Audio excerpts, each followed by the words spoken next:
Are you good at forgiving everybody else but yourself? Then you're in the right place. I can totally relate to this. I spent years honestly hating myself, really being very, very harsh on myself. I can be so kind to others, but harsh to myself. And clearly, if you're not heart-centered with yourself, how can you really be there for other people in a healthy way? Great question. We're going to discuss exactly that. So let's talk about self-forgiveness. Why is it important? Well, again, like I just mentioned, if you're not completely heart-centered and happy with yourself, you're not completely available to others. And I can tell you that when you're down on yourself, as I was for many, many years, and I'm still working on it, but I'm a lot better than I was. When you're upset with yourself and not forgiving yourself, little bursts of anger come out too. I mean, at least that's what I read or heard about from a friend. I wouldn't know anything about that.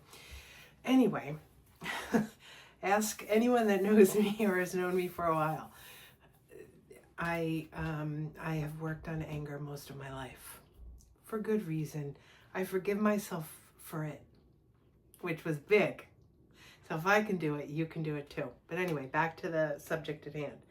So it's important not only to feel better about yourself, but to be there for others. When we're all absorbed in ourselves, hating on ourselves or feeling bad and feeling guilty, because that's where it came out for me, as shame and guilt.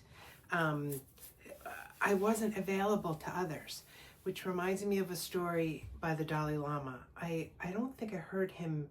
I heard it so long ago. I think I read it in one of his books, actually. I don't think I heard him say this, but it was in one of his books.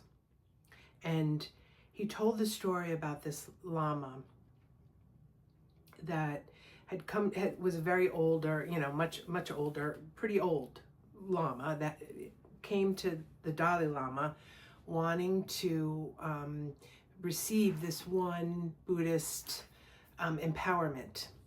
It's like a ritual. And the Dalai Lama, in an offhand way, said, "Oh, there's too much studying. It will take too long. You're at a point, enjoy your life. Don't worry about such a heavy, thing right now. You can get it in your next life, reincarnation. You can get it next time." This monk promptly went and committed suicide to be able to be reborn quickly in the next life so he could get this study for and get this empowerment. So the person that was interviewing the Dalai Lama said, "How do you deal with the guilt from that?" And the Dalai Lama said, and I'm going to terribly misquote him, please forgive me, look up the book, to find the exact quote. But basically what he said was, I, first of all, learned a great deal from that, and I will not speak in such an offhanded way to someone ever again. But guilt has no place, because if I'm wrapped up in guilt, then all my attention is on me, and I am not available to anyone else to be of service. And that is his mission on this planet, is to be of service. And I can almost guarantee, if you're watching this video, that on some level, you want to be of greater service to others, to yourself, maybe to your family, friends, or maybe to the planet. But if we're wrapped up in self-recrimination and self-hatred and guilt and shame,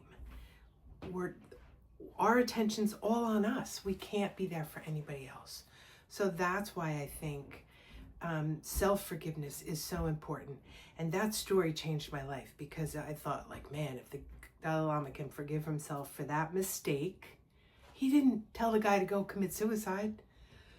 But anyway, it was a mistake. And we all make them, right? So that leads me to how to forgive, because this took years for me to figure out some steps. The first step, the most important step, is your intention. I have said this in other videos, and I will say it again. Intention is the number one starting point for everything. I look at my intention whenever I'm going to do something, and I set an intention when I want to accomplish something.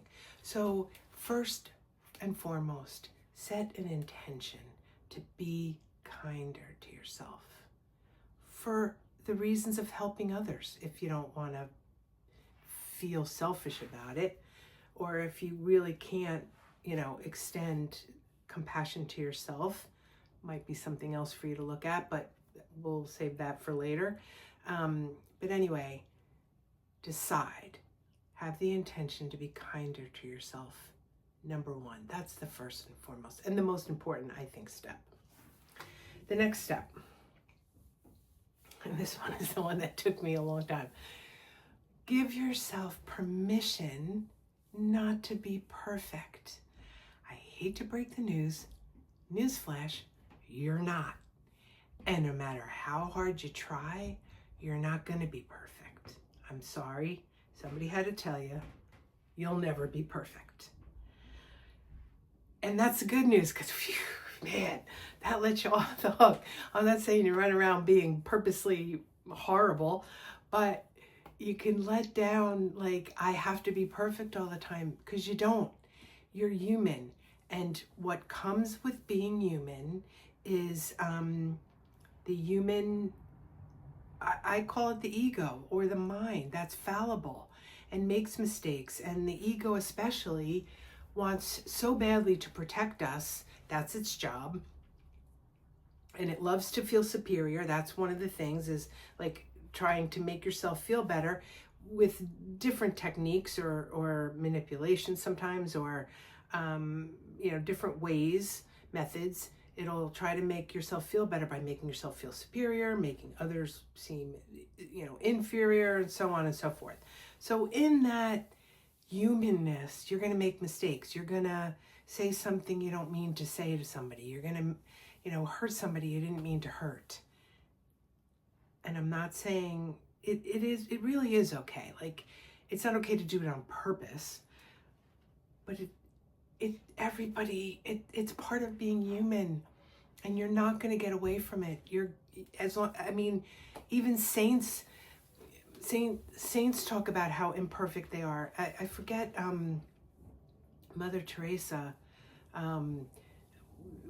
was very hard on herself, feeling like she wasn't perfect, and she was a saint, right? She was pretty up there in perfectness. But other than Buddha and Jesus, and I'm not familiar with Krishna so much, or Krishna, whichever, the beings that have been on the planet that are, Moses, those kind of people. I don't know, and even Moses would probably say he's not perfect. Anyway, moving on. So give yourself permission to be imperfect. And then the third step, number 3, is, and this is also really important, is let go of I should have known better for whatever you did in the past. You couldn't have done better, and there is no shouldn't, and if you could have, you would have. So let me explain what I mean by this. You are looking at the past from this viewpoint now, knowing what you know now. And even if what you did was only an hour ago, or a week ago, or a month ago, or 10 years ago, whatever time has elapsed, you are in this moment no more than you did 1 hour ago. So there is no I should have known better. If you had known what you know in this very moment, back in that moment, you would have done better, or you would have done differently. But you're not. In that moment, you had those beliefs, those thoughts, whatever they were, and maybe it happened really fast, and out of your mouth came something that you now regret. There is no shouldn't in this. You can decide, I will do better in the future. I know now what I know, and going forward in the future, I will be careful not to do that again. But there is no, I should have known better in the past, because you didn't. You weren't the person you are now. So cut that out, basically, in my personal opinion. Just let it go. Let it go. And then another really big step that helped me in self-forgiveness was getting real honest with yourself and looking how not forgiving yourself is serving you in some way. So for me, I mean, I spent years like really trying to work on self-forgiveness. And no matter what I did, I was like still hard on myself and still couldn't seem to forgive and so on and so forth. And finally, I realized there were two things going on for me. I don't know what yours is for you. You'll have to look at what you're getting out of it. And by that, I mean like ego juice. Like there's something you're getting out of it. Let me explain what mine were, and then you can contemplate what yours might be.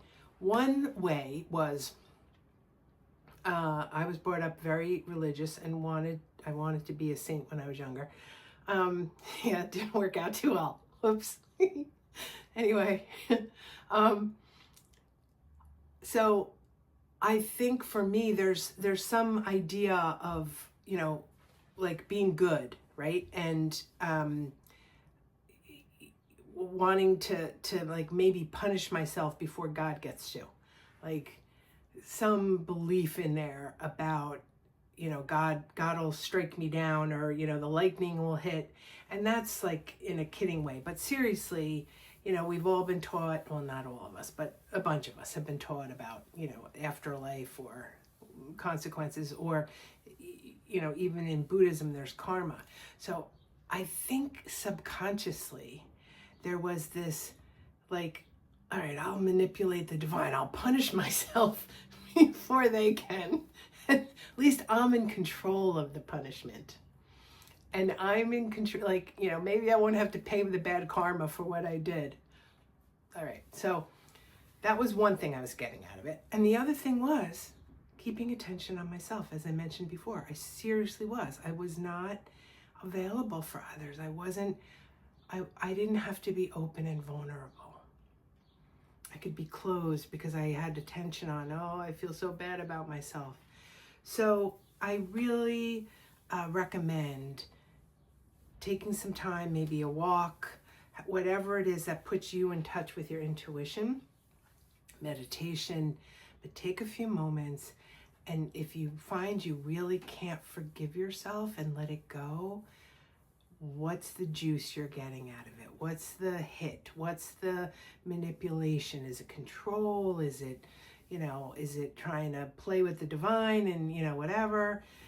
Also for me, there was a little bit of, I grew up with, I've already talked about this. My mom was not mentally well, and there was a lot of punishment and hitting with, and all kinds of physical and emotional abuse. But so I grew up punishing. Like that is the way I parented myself. So my mom ended up not being around much from the time I was 9.